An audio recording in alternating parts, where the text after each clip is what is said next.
interesting questions.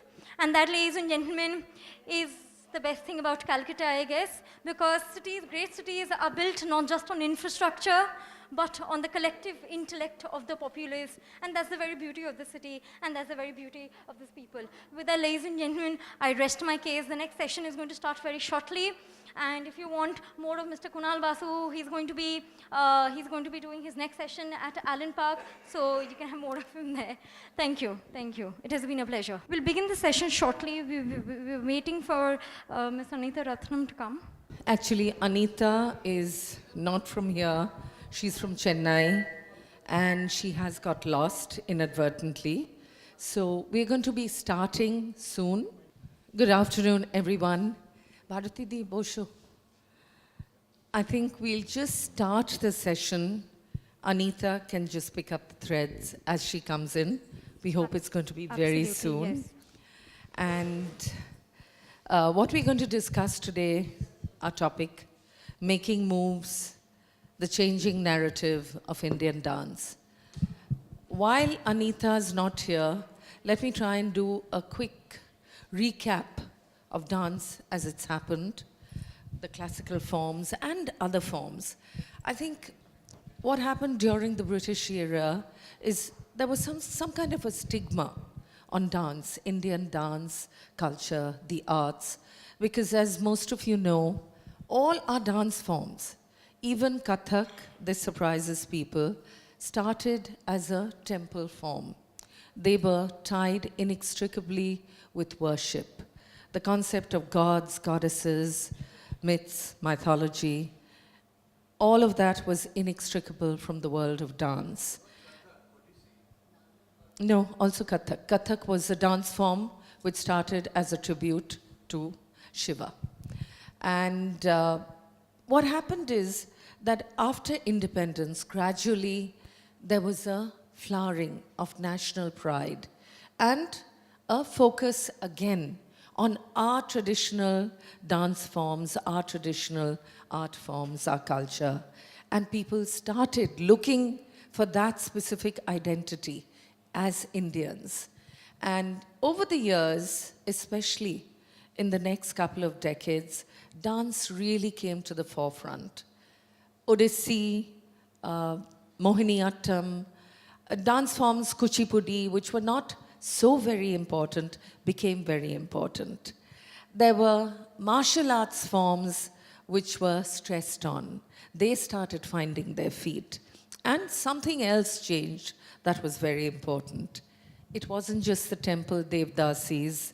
It wasn't just people that others stigmatized as not of good character or sex workers. It was the upper classes even, mostly the middle classes, the educated middle classes who started coming into classical dance, started making it popular and acceptable, more respectable. Also people like, let's say, Rukmini Devi, an upper caste Brahmin. She entered the world of dance and others like her, thereby giving it a cachet, an acceptance level that it had lacked over the years. Now, if we look at it, and really I'm doing this only so that Anita can join us, we'll give it another maybe 2 minutes.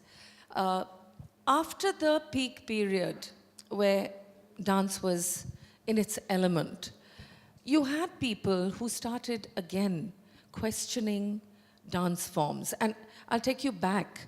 There were also people before that period after nationalization, after we won our independence, people like Mrinalini Sarabhai, who studied in Shantiniketan, people like Rukmini Devi, who was way older than post-independence, who started not questioning but seeking.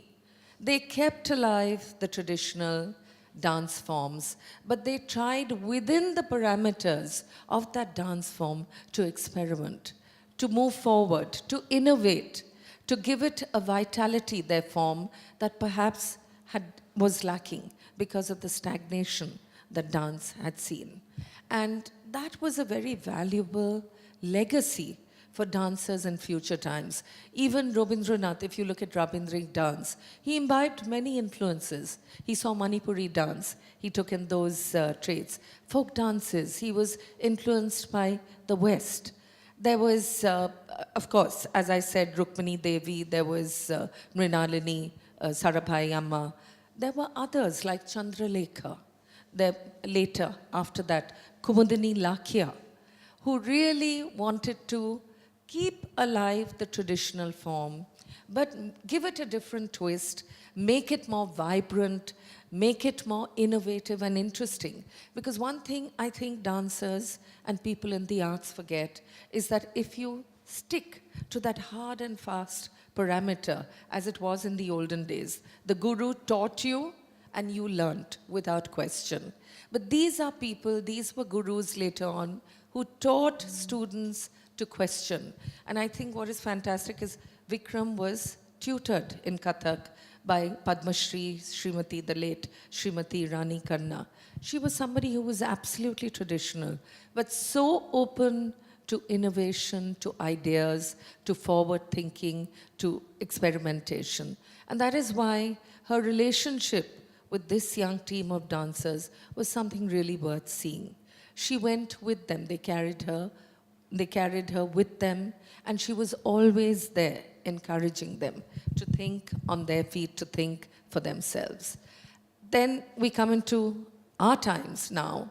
I think on one level, there was a huge stagnation, there still is, of people who stick to classical dance as it is, as it was, thinking that we can't move beyond these parameters.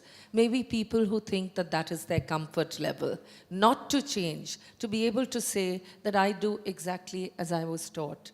But that is also how we're losing audiences. We're losing the younger generation, their interest in dance.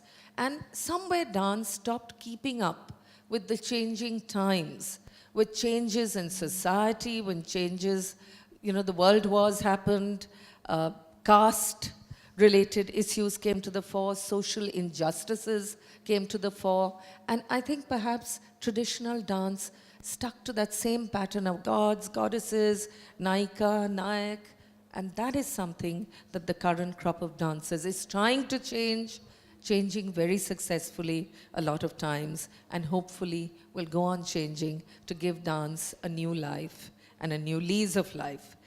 Hence, the changing narrative of Indian dance. Now, I'm going to start with Vikram. I was hoping Anita would have caught up with us in that time. Vikram, you started with very definite Kathak. You come from a very definite Kathak background. But you've also moved away hugely. And I didn't give a formal introduction, Anita's not here, but I just want to tell people that Vikram is a dancer, choreographer, he's a curator, a theater director, he does seminars, workshops, he does shows all over the world. He's been part of the he has done the choreography for an Academy Award-winning filmmaker, and he's somebody who's constantly pushing the barriers, constantly trying to innovate. Well, the question is, what made you do that, Vikram, the first time round? I think, hello, Sonia. Yeah. I think, to go back to Rani Karna, the whole struggle of should I innovate, should I not innovate, never occurred to any of her students.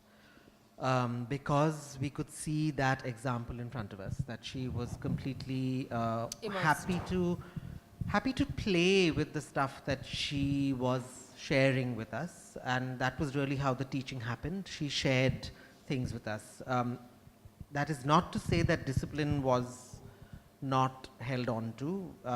It was extremely, extremely, extremely rigorous, but a sort of rigor that had a lot of joy and fun built into it. And I'm not saying that she's unique in this. Now, I think a lot of gurus, maybe not in her generation, but later have started teaching like that for various reasons. So this struggle of should I innovate, should I not innovate was never in my head, because that's what I was seeing as a normal way of engaging with dance. And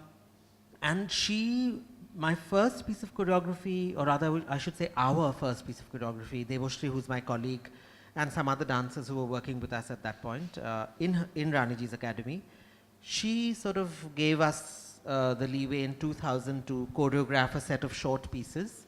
And that was our first... Shunya Se. Not Shunya Se. Oh, this sorry. was Satrang. Uh-huh. Yeah. That was our first introduction to choreography, and she had got Sabir Khan to compose the music, and the music was rag based but percussively completely experimental. So she'd already opened that door for us because she was giving us non-traditional music to choreograph too. So there was already an expectation from her saying surprise me, because she had surprised us with the music. So already that door was opened for us. And then when Devush and I went on to work on Prathama, on Shunya Se, and then later all the dance theatre experimentations I've done, it was just a natural progression, I think. I never really thought, am I innovating? For me, it's always been that I have this language called Kathak. It has this vocabulary, it has this strong grammar, it has this ability to communicate, but exactly what you were saying, if I'm going to talk to only people who already know Kathak, then it's actually not communicating. You're actually shutting down what the form can actually do. And stagnating it, and you know, I think it's for me, the trouble with is always in the artist and never in the art. So to say that the art form doesn't allow it is the artist's limitation, not the art's limitation. Feel secure within certain whatever the parameters. reason might be, the reason might be, and different people have different reasons. But the art is what the artist makes it. And there are many artists sitting in this room who have experimented with it. And also, for me, I'm very happy to do traditional work. I enjoy doing traditional work, but I also enjoy the other extreme of it. And I think playing between those two is where you find the most possibility and the most surprises, not just for the people you are sharing it with, but for yourself as an artist. And you really find a lot of things to surprise you. What you thought you knew suddenly becomes completely fresh and new and unfamiliar sometimes. For me now, the shift is really, whether I'm looking at experimental work or traditional work or whatever it is, I keep asking myself, why am I doing it? Because one thing I feel, especially in India, since you mentioned Chandralekha's commitment to a certain kind of politics, which was evident in the way she was crafting her choreographic work, that is something that a lot of, not just dancers, but a lot of artists in India don't think about, that what do we believe in as people, and how does that reflect in what we do as dancers? And often the person and the dancer become two separate entities, which I don't think is healthy for the future of the art. And so that's something I've begun asking myself very, very consciously, that why am I doing this? Does it actually reflect what I feel as a person living in this world today? And that has nothing to do with whether I'm doing a traditional piece or whether I'm making an experimental piece. It is, how am I looking at that piece today, and does it make sense to me, given who I am and what I believe in? And that's the question that I ask myself. You know, I want to comment on at two levels on what Vikram said. One, to point out that Srimati Rani Khanna, the late Guru Rani Khanna, was an extraordinary guru. Because this was a guru who, even though she herself, as Vikram said, was completely immersed in Kathak, as she had learnt it, traditional Kathak, she had the vision, she had the bigness in her to see the possibility of her students setting up something like Rannon, experimenting, trying to evolve further within the parameters of Kathak, but to do revolutionary work. I mean, when Shunya Se was done, as Vikram said, the rhythm, the rhythmic pattern, the music, Tchaikovsky's music, a whole lot of Western classical music, it was a really different experience. And that is something that evoked enormous interest which is very important for audiences, for drawing the young and for drawing audiences. The other thing I wanted to say is that he's gone into, as I said, he's the initiator of Pickle Factory. He's gone into theatre direction. You don't just have to stick to dance. We are not hard-bound by a certain discipline that we have gone into, we have learned. You can look beyond. And I think there are two excellent examples here, Preeti Patel and Shurmila Vishash. We have all grown up seeing Manipuri as a very gentle, very repetitive, somewhat boring dance form with the same set of movements.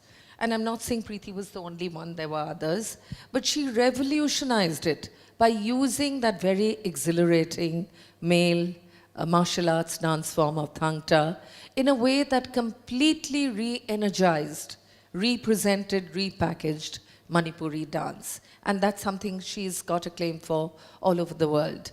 Shurmila again, I mean, she has on one level gone into the temples to bring out the Devdasis, their stories, worked with them. She's done things like Sampurna, but she's also done things like Murchana, where the stress has been on the folk influences, on the influences of rhythmic patterns, instruments, and thereby created something revolutionary within the parameters of Odissi and Odissi dance. And I'd like to address this question to two questions, really. You know, when we talk about innovation, learning experiences, I think we deserve a big hand. Sorry, I'll come back to you for Anita Ratnam. She's had the most trying time today, did 2 fantastic sessions, very hard on her with children, 250 and 500. And she's been lost because of no fault of hers. But it's fantastic to have her here. Since she's here, before I ask Gauri the question, I want to give a little bio note on both Gauri and Anita. No, keep it. The question is to you. Gauri, one wouldn't think it to look at her, maybe one would, was quite a stern academician and not really part of the art world. She was the vice principal of Loreto House, an absolutely integral part of that school, the bridge between the students and the teachers. Chemistry is her subject, but she got drawn to the arts. This is somebody who has a huge knowledge of folk arts, the arts, dances, and she has been closely associated with ICCR and heads EZCC today. That's Gauri Basu. And what do I say about my really stunning friend on my right? Anita Ratnam is a dancer, choreographer, a cultural activist, she calls herself. She was trained in Bharatnatyam, in Kuchipudi, in Kalaripayattu, but she came up with something she called Neo-Bharatnatyam. And she set up Arangam, she's set up Nartaki, a dance portal. She's done many things which were firsts in her field. And I just want to say that to see her on stage is an absolutely mesmerizing experience because she brings in singing, dancing, theater, storytelling, a whole lot of influences that make it absolutely fascinating to watch her on stage, Anita Ratnam. So we've just done a brief, I was actually yapping today because I wanted you to come in. We did a brief timeline of how dance changed over the years from British times to post-independence to now what we are looking at. And I was going to ask Gauri, you know, when we talk about innovation, when we talk about our rich heritage of dance, we have so much, but it seems to be all compartmentalized. Now, somebody needs to give it a push and try and bring different forms, dance forms especially, together. We need a push. What is the government's role in encouraging that? Also bringing, like Shurmila's done, the folk arts, the folk dances into a place where they're not only interesting and in focus, but they have a very enriching contribution to the dance world. I think I should first say what the zonal centers are all about. The zonal cultural centers, the mandate of the zonal cultural centers is the promotion and propagation of the folk and tribal art forms. There was a time when the folk artists or the people of different tribes just performed within their own villages. They never performed anywhere outside their own villages. With the setting up of the 7 zonal cultural centers all over the country, our artists are traveling all over. They are interacting with each other, and I think they are improving their art forms to a great extent. And I think the government's focus on improving the art forms, the folk art forms, is tremendous. And when the artists interact with each other, they learn from each other. If I give you an example, in Sikkim, there is the Singhi Charm dance. I don't know how many people have seen it. It's a dance in which 2 people get into a dummy Singhi and with perfect synchronized movements. In Bengal, we have the Purulia Chhau dance. Again, they have a Singhi, but the Singhi was like a little rat moving around. What the Bengal artists, having seen the Singhi Charm artists, have incorporated part of into their dance and improved their own dance form. So these are the things that are happening, and I think this focus has to continue, and classical dancers also have to take in folk elements into their production, which both Shormila and Preeti have done. And Anita. I haven't seen Anita's production, so I cannot comment, but I know that Shormila has worked with the Gotipua artist in one of her productions, and I think she did something very beautiful. The Gotipuas are young boys who are dressed as girls, and they perform at social and religious functions. What she did is, she changed their costume altogether. She made them dress like little boys and perform the same feats, which was really beautiful. But after that, nobody else has done it. This should have been repeated over and over again in order to give them a new identity. I thought that was one of the most beautiful things she did. And Preeti, of course, as you said, takes in a lot of folk elements of not only Thangta, but she takes in the Dhol Cholom, the Dhol Dholok Cholom, the Pung Cholom, and everything. And she not only shows it as a drum dance, but she also shows the exercises that they do when they are practicing. So classical artists have to work a little more. Say, look at this forum. It's mainly classical artists who are speaking, and in your audience also you have classical artists. Folk artists don't really have a forum to express themselves.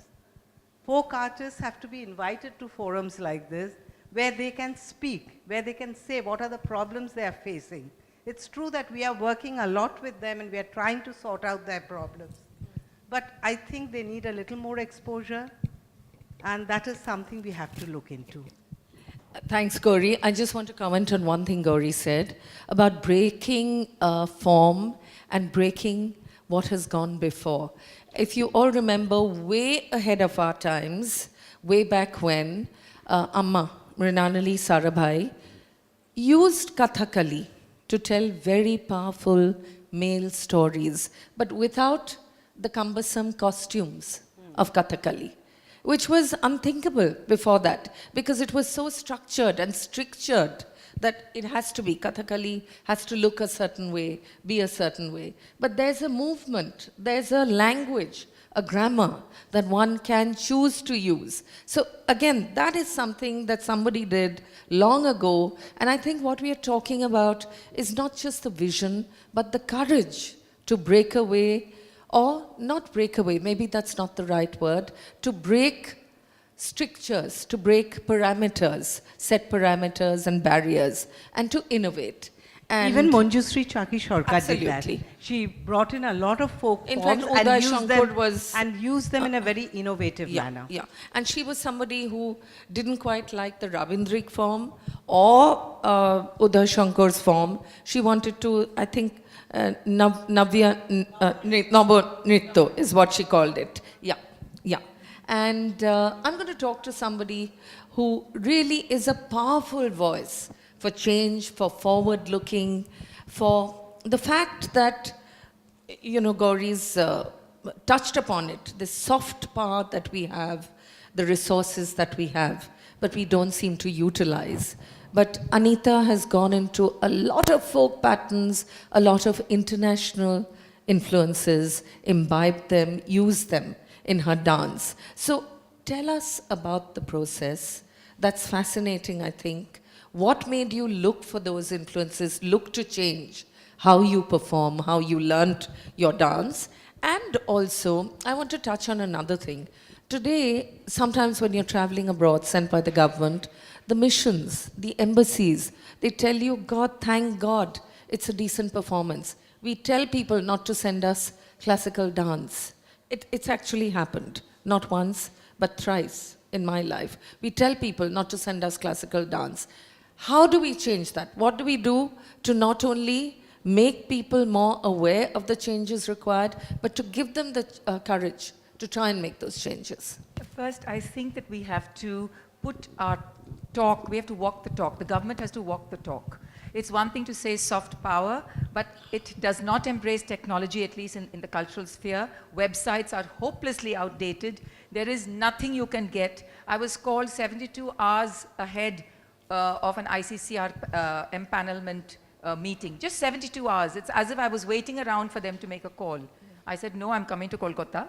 I'm not coming for the empanelment. So there is one thing. Another thing is that in spite of all the resources being spent, it never gets spent fully. If those of us in dance know that this now in the month of January, February and March, there's a flurry of activity, flurry of festivals, flurry of performances, especially in the Northeast where there's special funds allocated to spend the money before March 31st. And still the money gets sent back to the government. What we don't have, both in the folk arts and in the classical arts, we have not developed with both the government and private initiative a national performance network. There is no way yet for performances to actually travel from its location, from its immediate locale to other locales. It's one thing for Gauriji to say that the zonal cultural centers are doing amazing work. They probably are.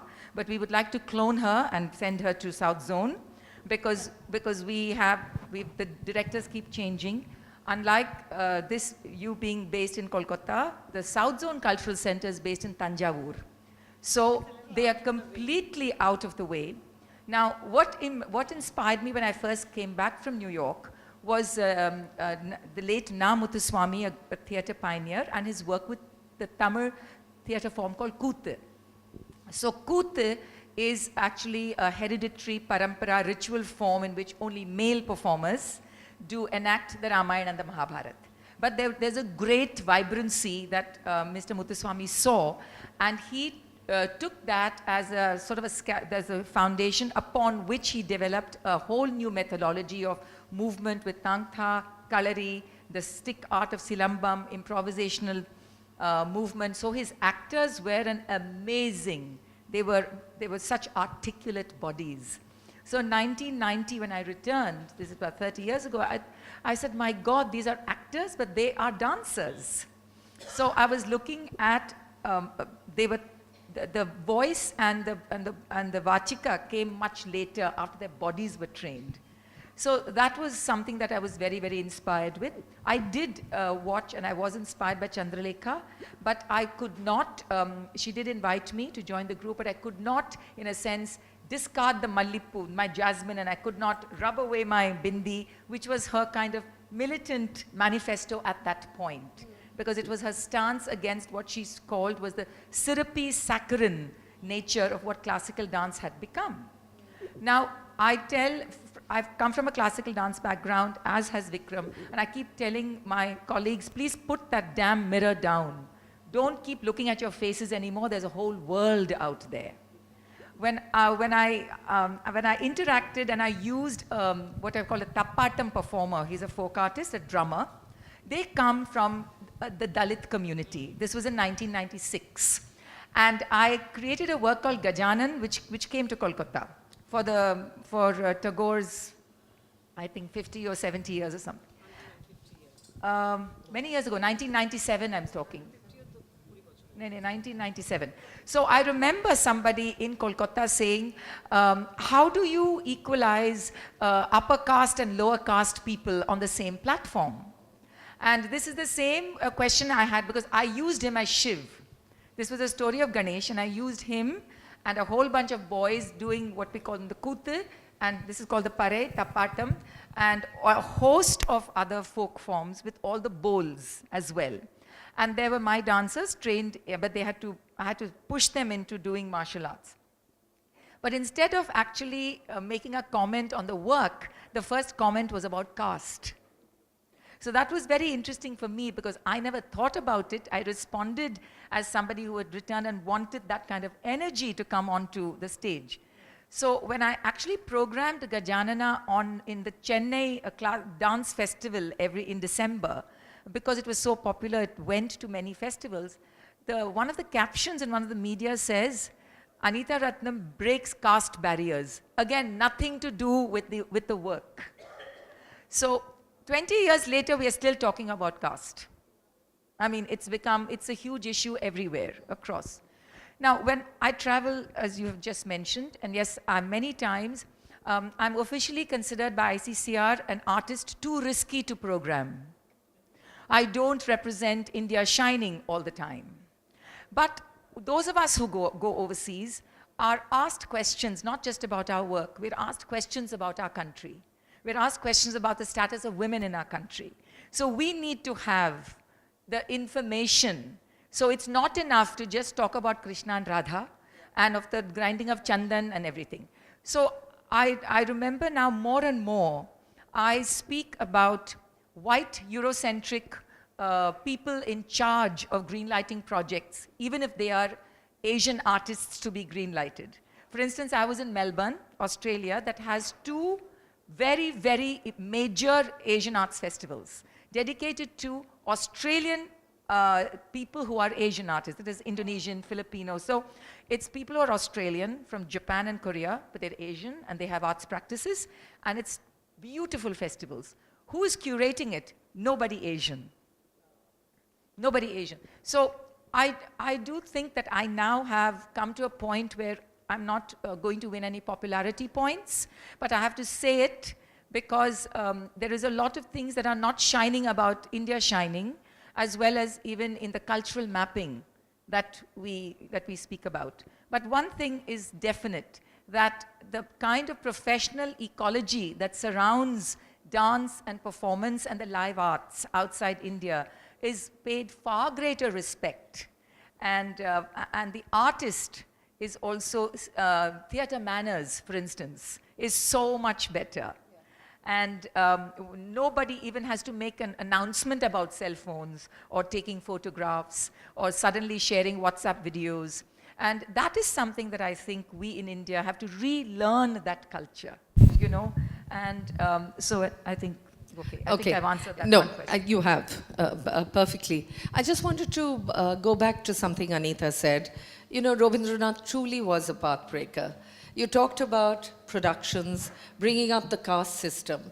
He's dealt with it all. Caste system, dowry, so has Amma.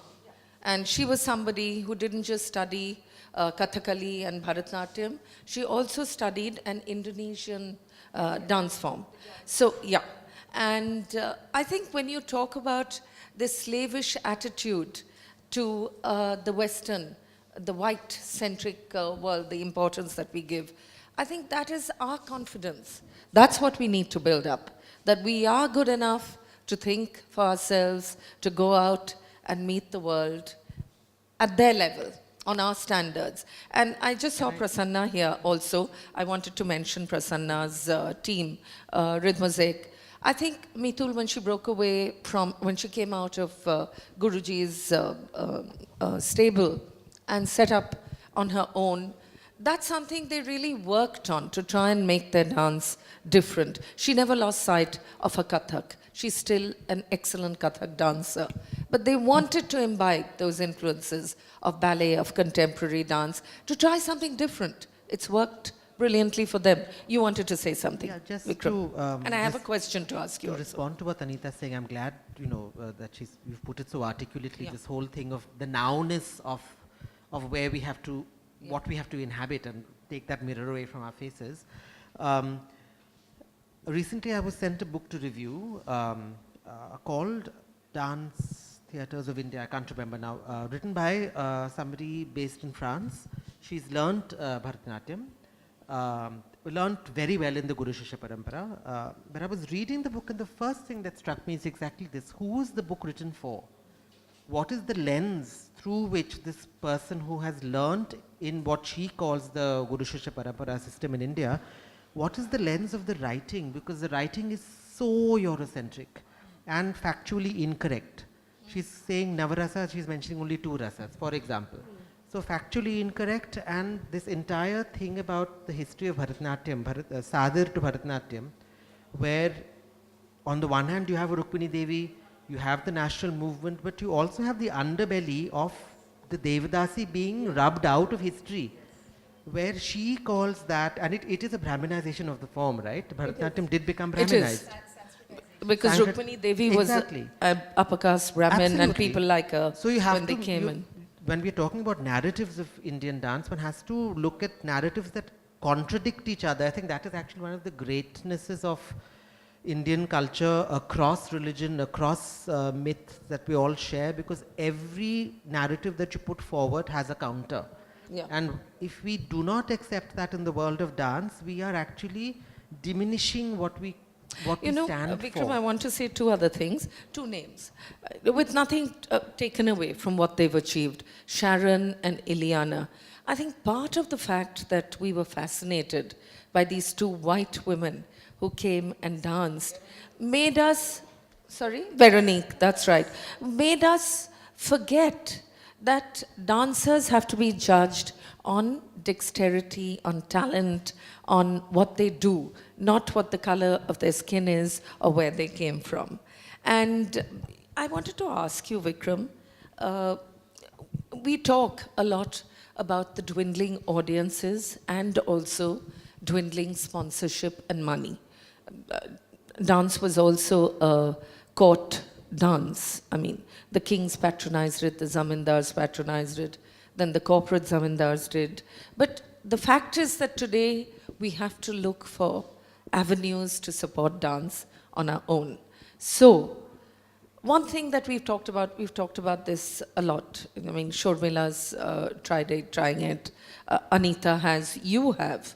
Is it that you need to be committed to giving your audience something different?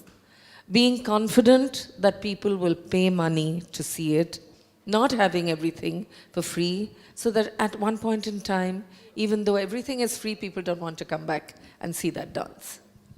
Definitely, I think this whole business of free art is for free has to stop. And unfortunately... But, there's a but here. No, there's always a but. When it stops, you have to give that audience who pays something that will always make them think that even if I don't agree with what happened, it's worth my while to have seen it, even if it's an opposing view. But then there's a difference there, because you're talking about value. Yeah. Yeah, so what is the value that the audience then gives to any piece of art? You go to theatre in Kolkata, all theatre is ticketed. No one is questioning that. That doesn't mean that all theatre is good. Some of it is pretty bad. Right? So, once you start ticketing dance, why are people questioning that, oh, ita to bhalo na, why should I come and see it and pay money for it? You're not questioning it in the realm of theatre. No, that happens in theatre also. But if one group consistently puts up 2 performances that don't go down well, people will not come back and buy tickets. That's a different thing. That's it. But the fact that tickets are there is never questioned. Yeah. In dance, we are in a position where as soon as you ticket something, there is a why. Yeah. Right. There is an expectation of being invited to dance performances and it being open entry. I am very proud to say that from day one, Ronon has never done a free performance. It's always been ticketed. It's hard to get an audience into a ticketed show. It's very hard. Yeah. But I really feel that one has to, if we don't give value to our own work, how can we expect other people to give value to it? I really, really stand by that. So that's one thing. And this whole thing of audience building sort of is, it's not just about tickets. Audience is not about tickets. And of course, there is always a qualifier. You say tickets as a rule, but there's always has to be an exception. who are you performing for? Is everyone able Yes. to afford it? You have to take all that into account. So you have to work with people who cannot afford it. Give them discounts, give them free things, ask other people to pay for their tickets. There are ways, and the whole world is doing it. So it does, that argument doesn't stand. In terms of building audiences, I don't think it's about what work you're putting out there, because you will find 1.2 billion people, please, you'll find your audience. Yeah. It's Hopefully. about being clear what the work is and why you are doing it. Sure. I want to, and I have a question. Okay. I first want to just elaborate on what Vikram said. It is actually the government who is doing free shows. Whether it is ICCR or it is EZCC, all our shows are open to all. I think it has its advantages also. It does have its advantages because I think more and more people are getting a chance to see dances. But do Get- they? I Yes, agree they in do. principle. Do they come? Yes, they do come. They do come, whether it's our classical music programs or it's our classical dance programs or our folk dance programs, people are coming to our shows. And I think once you show them something, after that they will go to your ticketed shows if they enjoy it. It may not happen because they think that, okay, EZCC is going to show it to us again, so why should we go? And It's about setting a precedent. If you've said it's well, free, well, our mandate is to promote the arts. And when we promote the arts, we don't really ticket our shows. We have to make it open to all and allow more and more people to come and see it. That's one thing. And regarding our websites, I tend there's to a agree with... divergent yes, view here. I agree with Yeah. her that it is, our websites are extremely poor, but, we also have a deadline right now. Our government is very particular that our websites should improve, and we have a deadline and we have to do it. And we are going to do it. And as far as cultural mapping is concerned, all the ZCCs, I think I attend meetings almost every month, and all the ZCCs are working, and it's very important to have this cultural mapping. The classical artists have always had a better platform, and they will always be known. But we don't have any database for our folk artists. I have a quick question here because I'm going to go to Anita and then open it to the audience because we're also tight for time. When we're talking about this thing of teaching dancers that to do free thinking is not necessarily like a cardinal sin against your dance form, against what you learn. How much of that do you, because you are really sitting in a position where you can teach folk dancers, tell them, how much of that is also being percolated down to folk dancers, to the tribal performers?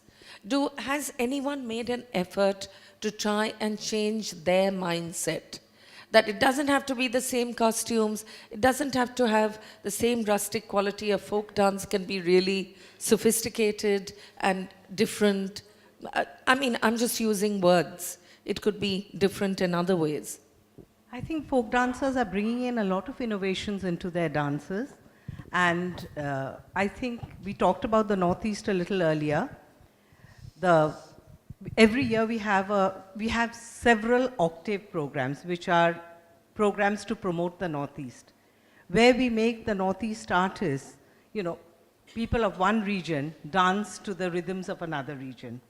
And I think that's great, because each one is learning certain steps, certain music of another region.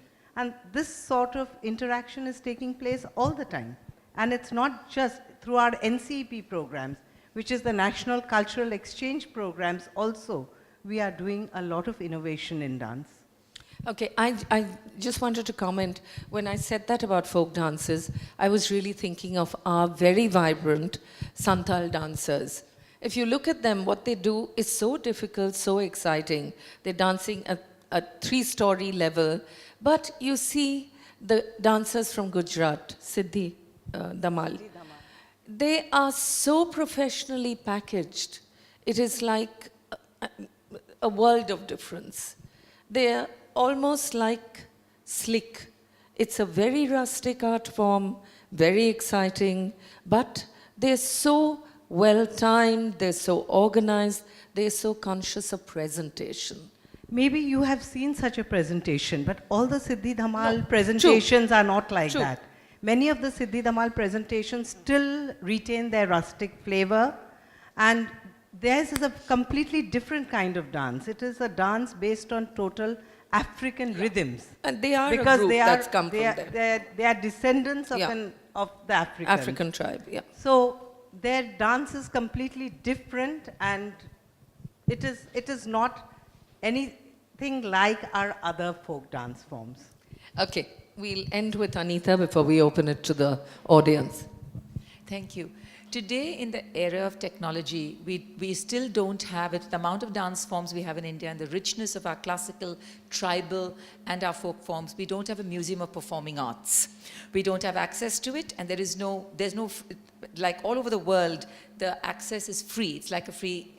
So when you have all these amazing things that you talk about, why isn't it live streamed? Live streaming has become the nature of the game. Now let me give you a couple of very interesting economic models that have happened in Chennai and Bangalore in classical dance. There's a young group that announced the premiere of their new work. It was in an auditorium, so they sold tickets, but they also sold pay-per-view online. So meaning to watch the show online, you paid 1,000 rupees. They got 10,000 people to sign in. So this was Parshvanath Upadhyay. So this is a very interesting classical work, classical Bharatanatyam, very interesting business model. Like it's in the West, pay-per-view was to watch boxing. So you had to pay $14 and then you got access to your television channel. So this is something that has started, and this is also something that dancers can look at. They sold tickets for the seats, but they also sold tickets for online viewing. All discussions now during the Chennai season are all live streamed.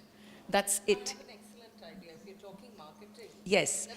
Yes. So there are ways in which the dancers can stop whining all the time and start looking at technology. And quite honestly, the classical dancers of India who have attained a certain level have done it despite the government. Quite honestly, despite the state support. Very, very few can actually say, I came to my position only because of ICCR or funding. A lot of them have had to just look for a lot of creative ways. But yet. And I just want to end by saying, we may say that we're a 5,000-year-old civilization, but our dance is not 5,000 years old. Dancers, please learn your history. The dance you do, your Odissi and Kathak and Bharatanatyam, is very recent. It's a restructuring. It's a modernization. Yes, so please don't stand up there and say 2,000 years, 5,000 years. It just irritates me to no end. Yeah. I just want to say I love Kolkata. Please invite me back.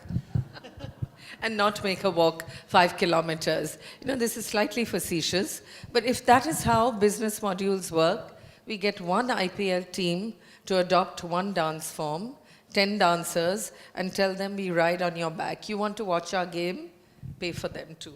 I think that would be an excellent idea, but basically those were really vibrant ideas about dance, the moves, making moves, the changing narrative of Indian dance. We have time for 2 quick questions. Anyone from the audience? Joey.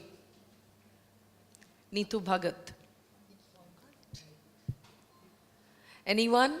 You're never going to have, for a long time, Anita, Vikram, until next year, she said, and Gauri on the same stage. So, no questions? Okay. Should we just? Thank you so much. I know it's a weekday afternoon, but it can be very disheartening not to have an audience at all. So thank you so much, all of you, for being here. And thank you, AKLF. Thank you. I also want to say this is a lovely space. So thank you, DCL. Thank you so much. Yeah. You can continue the conversation personally. Well, terribly sorry, Anita ma'am, about the logistical. I know for a fact that we've been very troublesome, but well, nevertheless, I'm sure all of us, we've had a very enriching session knowing about the different dance forms and how a lot of us present here are thinking of making it go digital. There were conversations of having a website per se. Therefore, I suppose it was a very riveting experience for all of us to witness such stalwarts of this nation, of this country, to have before us. With that, ladies and gentlemen, I suppose we are going to conclude this session. The next session is going to start up shortly at 4 o'clock. With that, ladies and gentlemen, this was quite a time. Thank you for coming to the 10th edition of the Apeejay Calcutta Literary Festival. It's of course a pleasure for all of us to see crowds in such numbers coming here, because it is you who make Apeejay Calcutta Literary Festival a success. It is this city, it is this very people who make it what it is. Thank you. Thank you.